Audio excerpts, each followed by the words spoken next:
নিরামিষ পনিরের তরকারি মানেই একেবারে ভিন্ন স্বাদের এক জাদু। তেল মশলার ভারী চাপ ছাড়াই হালকা মশলার ছোঁয়ায় যখন ছানার নরম কিউবগুলো যখন তরকারির সাথে মিশে যায়, তখন খাওয়ার আনন্দটা একেবারে আলাদা লাগে। রুটি, পরোটা বা সাদা ভাত সব কিছুর সাথে মানিয়ে যায় এই নিরামিষ ছানার তরকারি। আমার সব থেকে ভালো লাগে নারকেলের দুধ দিয়ে রান্না করলে। তবে নারকেল না থাকায় আমি বাদাম বেটে রান্না করেছি। কড়াইতে প্রথমে তেল দিয়ে ফোড়নে দিয়েছি জিরা, তেজপাতা, তারপর কেটে রাখা আলুগুলো দিয়েছি। আলু ভালোভাবে ভাজা হয়ে গেলে দিয়েছি কাঁচামরিচ আর টমেটো। তারপর দিয়েছি বাটা মশলা। মশলাতে আছে জিরা, আদা, ধনিয়া, শুকনা ঝাল আর বাদাম। মশলা ভালোভাবে কষানো হয়ে গেলে ঝোলের জন্য জল দিয়ে দিয়েছি। ঝোল ভালোভাবে ফুটে গেলে ভেজে রাখা ছানাগুলো দিয়েছি।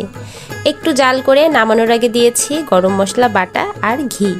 নিরামিষ রান্নায় অবশ্যই ঘি দিতে হবে, কারণ ঘি ছাড়া কোনো নিরামিষ রান্না একদমই জমে না।